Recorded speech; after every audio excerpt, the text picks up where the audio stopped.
سلام و درود. با 31مین قسمت از مجموعه رایگان 0 تا 100 اکسل در خدمت شما هستم.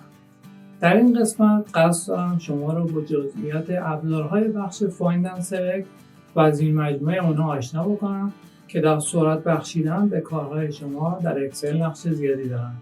اگر به تازگی با کانال ما آشنا شدین، به شما توصیه میکنم که آموزش‌های اکسل رو از ابتدا و به ترتیب انتشار تماشا بکنید که لینک پلیلیست رو در انتهای ویدیو و در توضیحات زیر همین ویدیو براتون قرار دادم. حتما کانال رو سابسکرایب بکنید تا به محض انتشار آموزش‌های جدید مطلع بشید.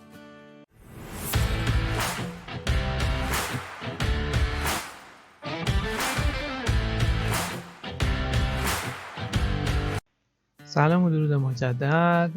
بر اساس درخواست دوستان، با توجه به اینکه در منوی هوم این بخش آخر فایند و سلکت یه سری نکات داره، تصمیم گرفتم توی ویدیو کوتاه اینا رو براتون توضیح بدم. همونطور که مشاهده میکنید ابزارهای مختلفی در این بخش وجود داره که همش برای سرعت عمل بخشیدن به کار شما هستش.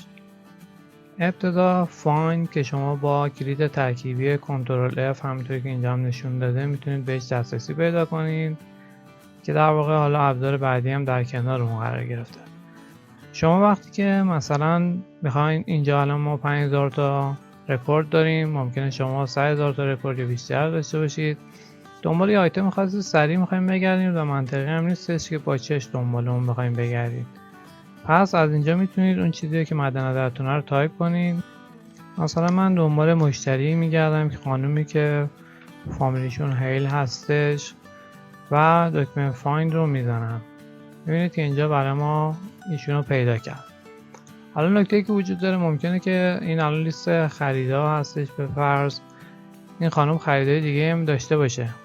پس شما اگر فایند نکست رو بزنید دوباره میبینید که توی سطر 76 هم برای ما دوباره ایشون رو پیدا کرد و دوباره میزنم میبینید توی سطر 126 هم ایشون رو پیدا کرد. یا اینکه میتونید فایند آل رو بزنید، تمام جاهایی که ایشون خرید داشتن میبینید با ذکر آدرس سلولش برام میاره و میتونم با کلیک روی اون مستقیما به همون گزینه دسترسی پیدا کنم. یه نکته هم که وجود داره، اینجا شما دکمه به نام آپشن دارین که اگه اونجا کلیک کنید میتونید یکم دقیق تر اون فایندتون رو انجام بدید. مثلا اگر یک عبارت خاص رو میگردین، مچ کیس رو بزنید، یعنی فقط دنبال همون عبارت هست. یا اینکه به اون عبارت کل محتوای اون سلول رو در بر گرفته باشه، اینو میزنید. یا میگین که میخواین توی فقط همین شیتی که الان قرار گرفتین دنبال اون بگرده، یا مثلا اگه 10 تا شیت هم دارین ورک بوک رو بزنید که توی همه اونا دنبال اون عبارت بگرده، یا سطر به سطر بگرده یا ستون به ستون بگرده. یا اینکه تو کدوم بخش در واقع سلولشون دنبالش بگرده، تو بخش فرمولای اون سلول یا توی ولیوها، یعنی همین چیزی که تایپ کردین، یا اصلا تو بخش کامنت هایی که توی هر سلول درج کردین دنبالش بگرده.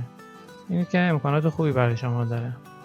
یا حتی میتونید دکمه فرمت رو بزنید، بر اساس فرمت خاصی که حالا تو بخش فرمت ها به شما آموزش داده بودم، بر اساس اون فرمت بگرده دنبال اون چیزی که شما میخواین. خب حالا یه وقت هست شما میخواین دنبال یک عبارت بگردین و بعد از اینکه اون عبارت پیدا شد ریپلیس کنید، اونو با یه عبارت جدید جایگزین کنید که توی زبونه ریپلیس اونو میبینید. همونطور شما میتونید از همون منوی بالا هم که بودش فایند و سلکت ریپلیس رو انتخاب بکنید که میبینید کلید ترکیبی کنترل و H رو هم با هم بزنید به همینجا میرسید. خب این گزینه آپشنی که کاملا براتون توضیح دادم، البته چون من توی فایند آپشن رو زده بودم شما اینو میبینید. به طور پیش‌فرض اینم مخفی هستش. میگه دنبال چی میگردید، میخوایم اونو با چی جایگزین کنیم. فرض کنید که ما توی این 5000 تا یا هر چقدر که بیشتر هم باشه رکورد که داریم، مثلا به این نتیجه رسیدیم اون کسایی که کشورشون فرانسه بوده ما اشتباها تایپ کرده بودیم و کشور اینا مثلا آلمان بوده و مطمئنا کار خیلی سختیه شما میخواید دونه دونه اینا رو تغییر بدین. فقط نکته مهم اینه که حتما باید اسپل دقیق اون رو بزنید. برای همین من ترجیح میدم مثلا از متن یکی از سلول‌ها کپی کنم و اونو در قسمت فایند قرار بدم. پس فرانسه رو اینجا تایپ میکنم و آلمانم در اینجا. حالا نکته که وجود داره، شما اگه مثلا بخواید فقط تنها یک عبارت رو حالا کمتر هم پیش میاد تغییر بدین، من اگه دکمه ریپلیس رو بدم میکنین اولین فرانسه رو پیدا کرد و اونو با آلمان جایگزین کرد که این حالا برای دونه دونه است. شاید به خاطر اینکه شما مثلا بعضی جا حساسیت بالایی داره بخواید مطمئن بشین که اشتباهی کاری انجام نده. حالا وقتی اینجا ما مطمئنم که همین درست هستش، شما اگه دکمه ریپلیس آل رو بزنید همه رو با هم دیگه تغییر میده و بعد هم خودش پیام میده، میگه که 1299 مورد رو پیدا کردم و اون رو تغییر دادم. پس باید حتما مراقب باشید که این موقع اشتباهی رخ نده، چون بعدا متوجه نمیتونید بشین و برگردوندن اون کار سختیه. شاید بهتر بشه شما این فایل کپی اول تهیه کنید که اگر اشتباهی رخ داد فایل اصلیتون رو از دست ندین. خب اینو میبندم و میپردازیم به بخشای بعدی.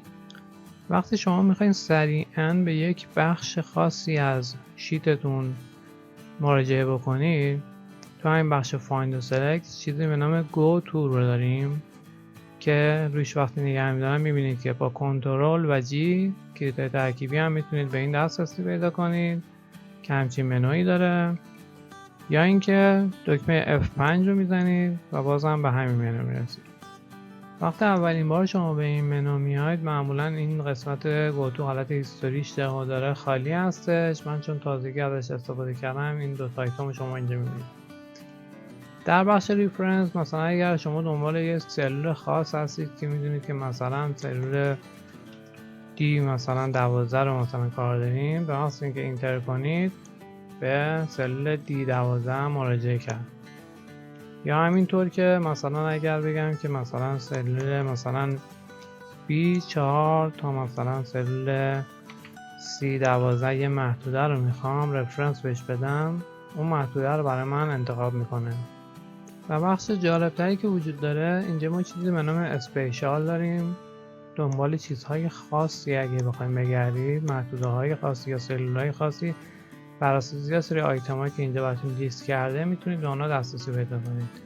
باز هم از همون بالا هم اگر شما در واقع مراجعه کنید گو تو اسپیشال اینجا میبینید.